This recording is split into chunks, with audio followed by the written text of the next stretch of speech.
Ladies and gentlemen of the media, a few minutes ago, I signed a directive declaring a high-profile person a fugitive from justice. This person is wanted by the OSP to answer charges in respect of several cases, including the following. 1. Contractual arrangements between Strategic Mobilization Ghana Limited and the Ghana Revenue Authority for the stated objective of the enhancement of revenue assurance in the downstream petroleum sector, upstream petroleum production, and minerals and metals resources value chain. 2. Termination of a distribution, loss reduction, and associated network improvement project contract between the Electricity Company of Ghana Limited and Beijing Zhaochen Technology BXC. 3. Procurement of contractors and materials and activities and payments in respect of the National Cathedral project. 4. Activities and payments in respect of a contract awarded by the Ministry of Health, initially commenced by the Ministry for Special Development Initiatives to Service Ghana Auto Group Limited for purchases and after-sales service and maintenance of 307 Mercedes-Benz Sprinter 305 CDI ambulances for the National Ambulance Service. And 5. Payments out of and utilization of the tax refund account of Ghana Revenue Authority. Ladies and gentlemen of the media, the fugitive's name is Kenneth Nanaya Ofori Atta. Mr. Ofori Atta is 66 years old. He was the Minister of Finance of the Republic between 2017 and 2024. Mr. Ofori Atta left the jurisdiction on or around 2 January 2025. On 24 January 2025, the OSP communicated to Mr. Ofori Atta that the OSP considered him a suspect in respect of 4 of the cases described above. Mr. Ofori Atta was directed to attend in person the OSP on Monday, 10 February 2025 at 10 GMT for interview. By communication dated 31 January 2025, Mr. Ofori Atta instructed his lawyers to inform the OSP that he was out of the jurisdiction indefinitely on medical grounds, and that the firm will notify the OSP of his arrival in the country in aid of rescheduling his personal attendance at the OSP. Further, the firm offered its willingness to provide the OSP with any information the OSP may require to aid in the investigation until his arrival in the country. Then on 5 February 2025, the OSP responded to Mr. Ofori Atta, copied to his lawyers, that the OSP did not need or require notification from his lawyers of his arrival in the jurisdiction. The OSP acknowledged Mr. Ofori Atta's lawyer's gracious offer to provide the OSP with information in aid of the investigation. However, and this is important, the OSP insisted that Mr. Ofori Atta's personal attendance at the OSP was required. After all, the lawyers are not under investigation. I don't need lawyers to answer questions on your behalf when you are being investigated. The OSP declined Mr. Ofori Atta's request to be away from the jurisdiction indefinitely on medical grounds on his say-so. Consequently, the OSP directed Mr. Ofori Atta to indicate by close of business on Monday, 10 February 2025, a reasonable date of his return to the jurisdiction and attendance at the OSP. The OSP warned Mr. Ofori Atta that if he failed so to do, the OSP would take all necessary legal steps to secure his return to the jurisdiction and attendance at the OSP at our own choosing.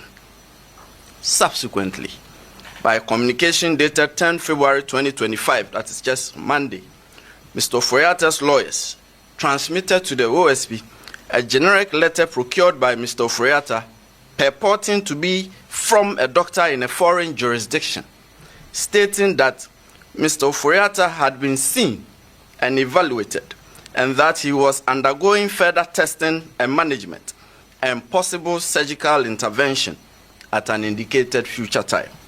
And further, that his medical condition necessitates that he will stay and follow up on his appointments. On account of this purported medical letter, Mr. Ofori-Atta's lawyers prayed that the attendance in person of Mr. Ofori-Atta at the OSP should be fixed, taking into account the medical report from his doctors. And at 4:16 p.m. the very next day, that is yesterday, Tuesday, 11 February 2025, before we could respond to the letter that came on Monday, the OSP received another letter from Mr. Ofori-Atta's lawyers. This time, it was an inquiry.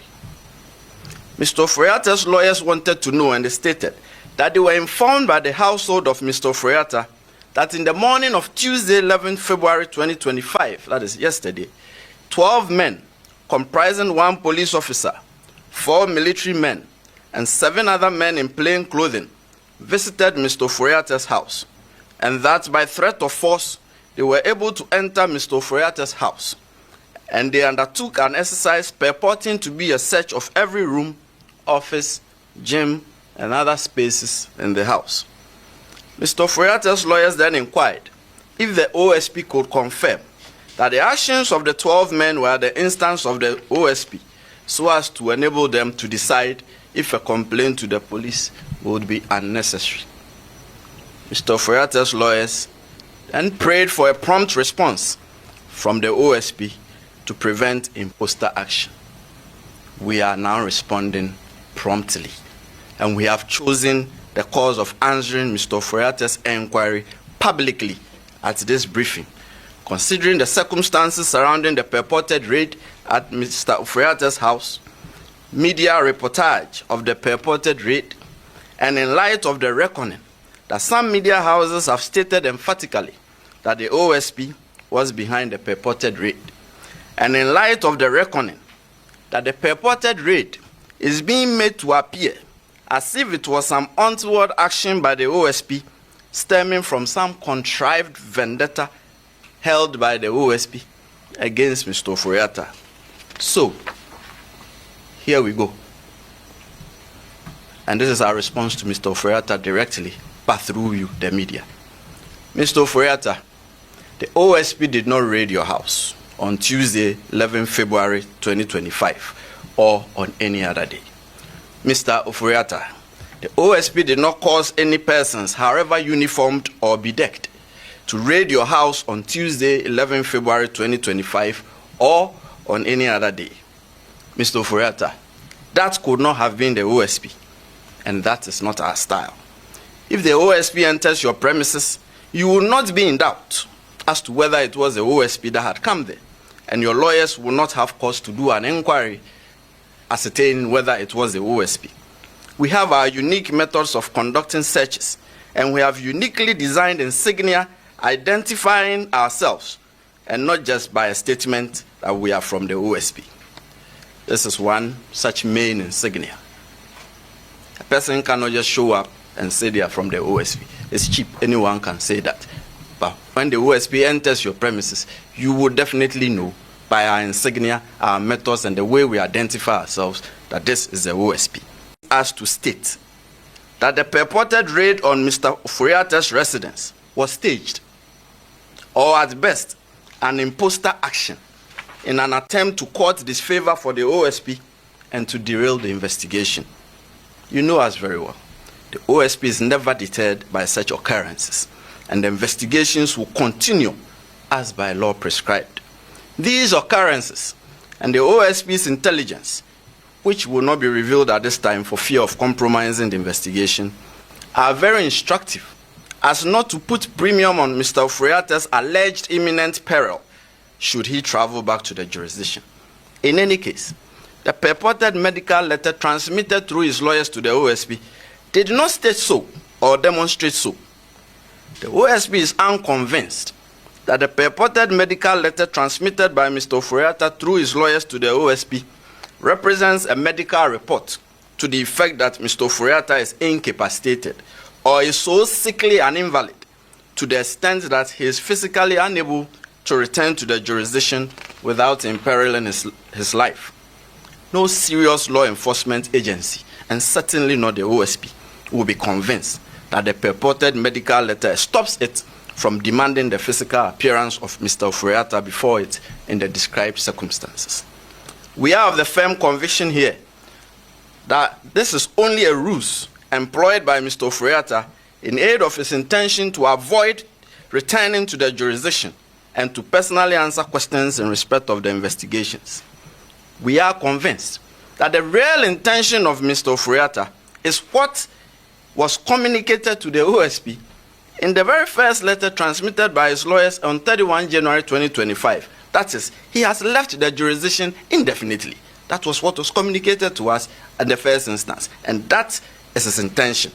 He has no intention of willingly returning to the jurisdiction. That much is clear to us. Consequently, ladies and gentlemen of the media, the OSP declares Kenneth Nanaya Ofori a wanted person. He is a fugitive from justice. The OSP will take all necessary legal steps to secure his return to the jurisdiction and attendance at the OSP. And this is to Mr. Ofori. You have two choices. You can either return to the jurisdiction voluntarily, or the OSP will enforce your return. Another case update.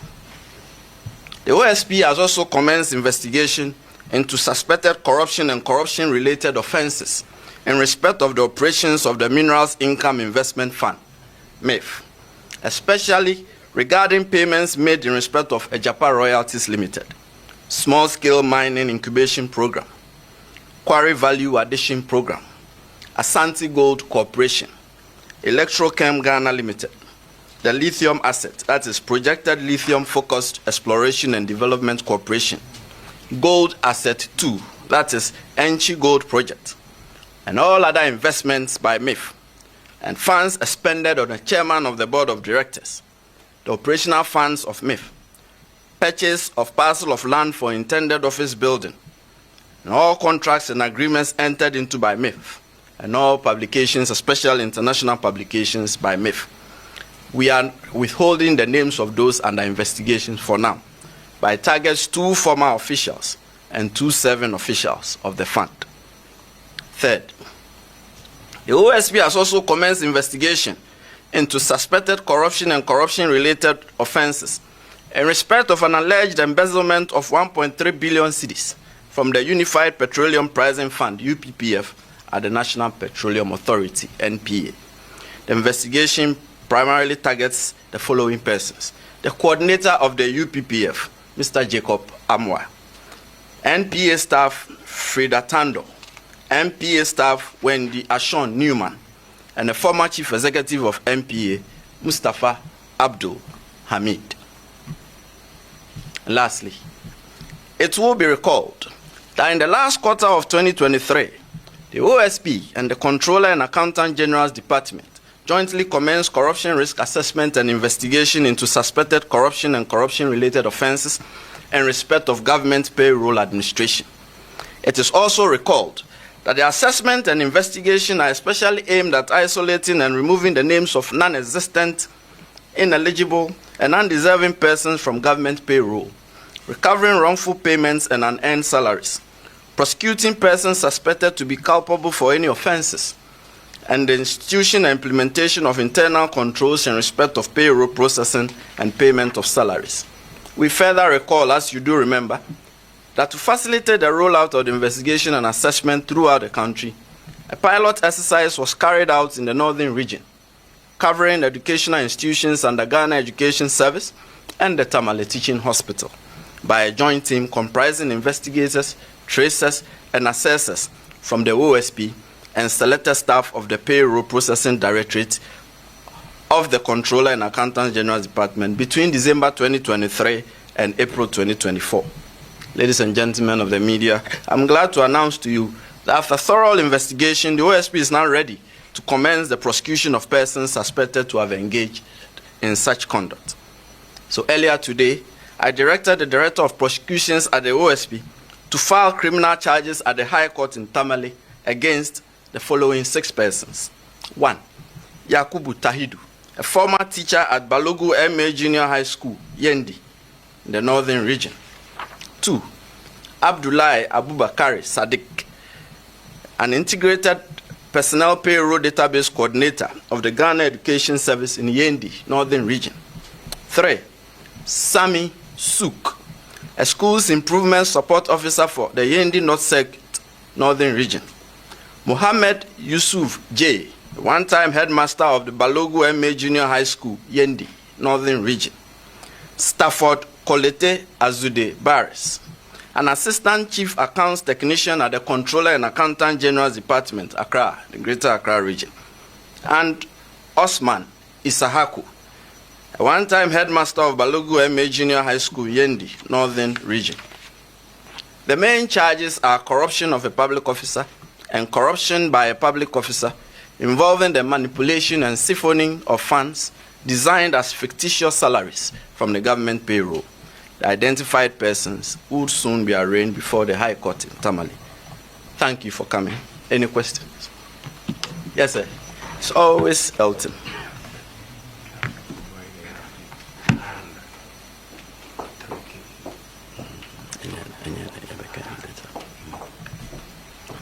Yes, sir. Sorry.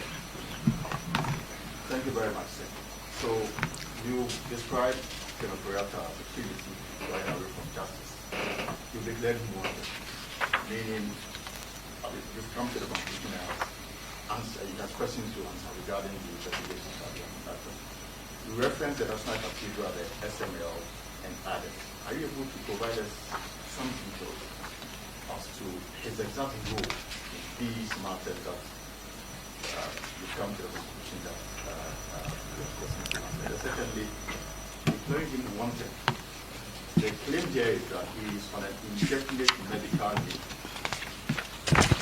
And I'm wondering, is there no room to allow him access to speak rather than take this route to declare him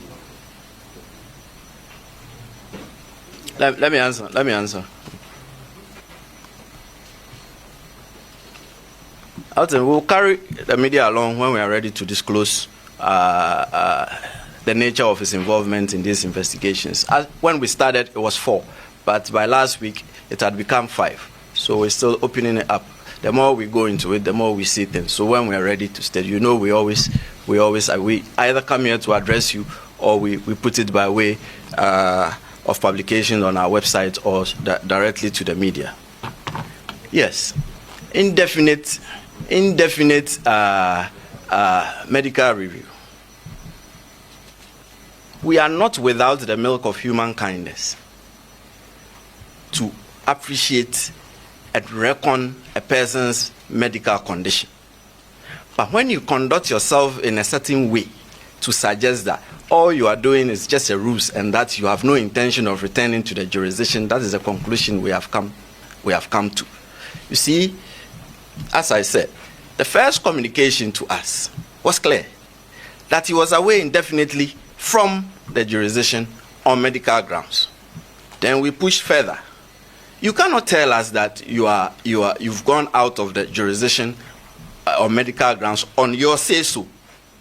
If you're a serious law enforcement agency, would you just take a person's declaration that, oh, I am so much an invalid that I'm unable to come? You would demand, Elton, you would demand to know more, right? And that is exactly what we did. So we pushed.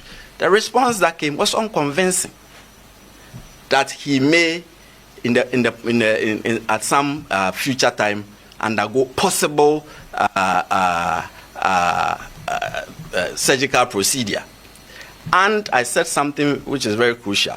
There's intelligence available to us, which we do not want to reveal now because it may compromise the investigation. That tells us that, and that's what I stated, that it is just a ruse, that he can travel to the jurisdiction. It's not as if he comes to the jurisdiction, we'll promptly lock him up and throw the key away. It is a process we go through. This is a democratic institution with very well prescribed constitutional and statutory legal processes. So what do you fear coming in to answer questions? You can reschedule your appointments in such a way that you can come in and go. We will not say you should stay and die at all costs. What kind of persons will we be? So that is not the issue. The issue is your express intention that you've gone away definitely. What do you have to show for it? we get a purported medical letter, a very sketchy one, which tells us that you have scheduled appointments which you need to attend and that you are being reviewed, and there are some future dates you would maybe undergo some surgical procedure. For us, this is unconvincing.